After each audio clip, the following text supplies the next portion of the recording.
মহাত্মা গৌতম বুদ্ধের এক শিষ্য ছিল যে প্রতিদিন গৌতম বুদ্ধের আশ্রমে আসতো। সে আশ্রমে এসে গৌতম বুদ্ধের প্রবচন শুনত, ধ্যান করত আর চলে যেত। কিন্তু হঠাৎ করে কিছুদিন যাবৎ সে আর আশ্রমে আসছিল না। এই ব্যাপারটা গৌতম বুদ্ধ লক্ষ্য করেছিল। একদিন গৌতম বুদ্ধ যখন ভিক্ষা করে আশ্রমে ফিরছিল, তখন রাস্তায় সেই শিষ্যটির ঘর দেখতে পেল। গৌতম বুদ্ধ সোজা ঘরের ভেতরে চলে গেল।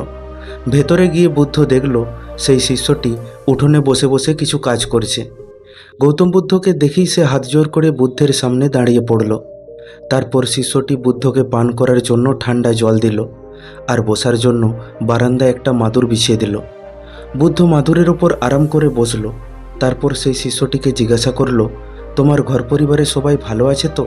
শিষ্যটি বলল, হ্যাঁ বুদ্ধ, সবাই ভালো আছে। বুদ্ধ তখন বলল, তাহলে আজকাল তুমি আর আশ্রমে আসছো না কেন?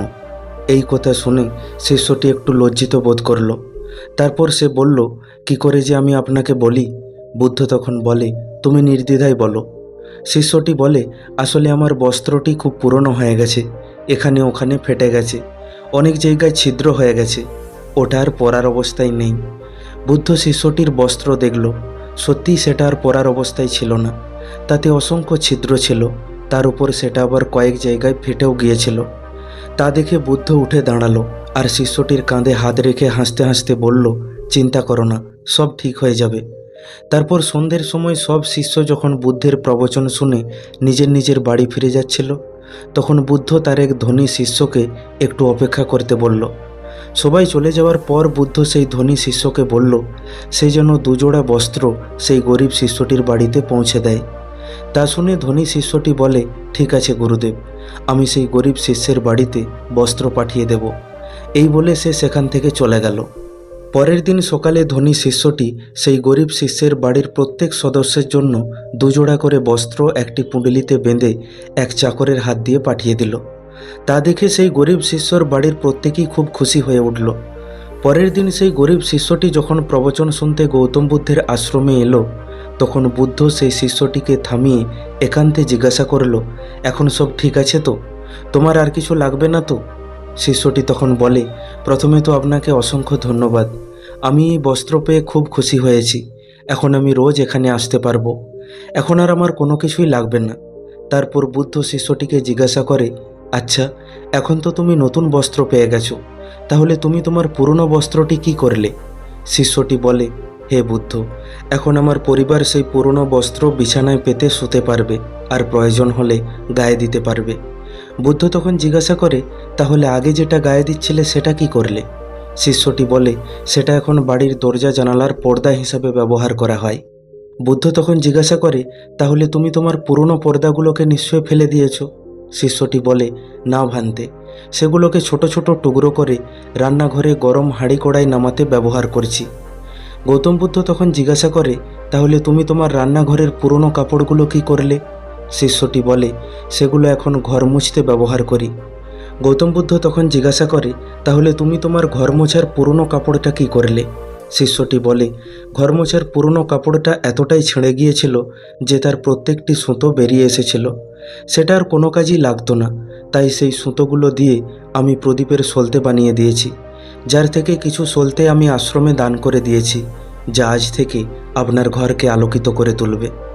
এই কথা শুনে বুদ্ধ তার শিষ্যের প্রতি খুবই সন্তুষ্ট হলো। তিনি এটা ভেবে মনে মনে খুশি অনুভব করছিলেন যে তার শিষ্য কোনো জিনিসকে বরবাদ করে না, বরং সে প্রত্যেকটি জিনিসের সঠিক ব্যবহার করতে জানে। গৌতম বুদ্ধ সর্বদা তার শিষ্যদের কম জিনিসের সাথে জীবন নির্বাহ করার পরামর্শ দিতেন। সাথে সাথে তিনি এটাও মনে করতেন, যদি আমাদের কাছে কোনো কিছু প্রয়োজনের অতিরিক্ত থাকে, তাহলে তা আমাদের সেই সব মানুষকে দান করে দেওয়া উচিত যার সেটা সত্যিই প্রয়োজন। কত ভালো হতো যদি আজকালকার জেনারেশন বুদ্ধের এই সন্দেশ বুঝতে পারত। আজকাল মানুষ অন্যের দেখাদেখি প্রচুর প্রয়োজনের অতিরিক্ত জিনিস কিনছে, কেবল অপরকে দেখানোর জন্য, শো অফ করার জন্য। আজকাল মানুষ পুরনো জিনিসকে রিইউজ করা তো দূরের কথা, নতুন কেনা জিনিসগুলোকেও পুরোপুরি ব্যবহার করতে পারছে না।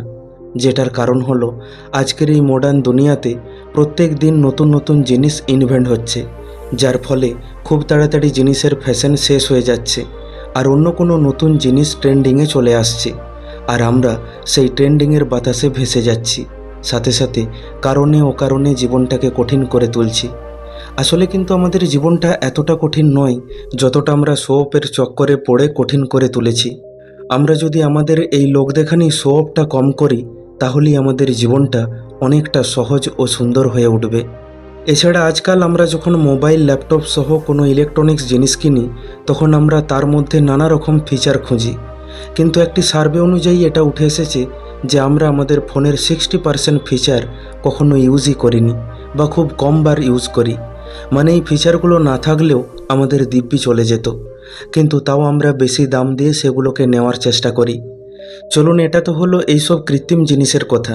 আমাদের সবথেকে বুদ্ধি খাটিয়ে যেই জিনিসগুলোর ব্যবহার করতে হবে সেটা হলো প্রাকৃতিক সম্পত্তি, যেমন গাছ, জল, প্রাকৃতিক গ্যাস, তেল ইত্যাদি। একটা কথা আমাদের মাথায় রাখতে হবে, এই সব জিনিস কিন্তু দিন প্রতিদিন কমে আসছে। বিশেষ করে গাছ আর জল, এই দুটো জিনিস ছাড়া পৃথিবী বাঁচবে না। তাই প্রাকৃতিক জিনিসকে আমাদের খুবই ভেবেচিন্তে ব্যবহার করতে হবে, আর ছোট ছোট চেষ্টার মাধ্যমে আমাদের সবাইকে এই পৃথিবীটাকে বাঁচিয়ে রাখতে হবে। যেমন গাছ লাগাতে হবে, জল সংরক্ষণ করতে হবে। বন্ধু, ভিডিওটি কেমন লাগলো কমেন্ট করে অবশ্যই জানান। ভালো লাগলে লাইক করে দিন আর আপনজনের সাথে শেয়ার করে নিন। আর এরকমই ভিডিও আরও পেতে এখনই আমাদের ইউটিউব চ্যানেলটিকে সাবস্ক্রাইব করে নিন। খুব তাড়াতাড়ি ফিরে আসব অন্য একটি ভিডিও নিয়ে। ভালো থাকবেন। ধন্যবাদ।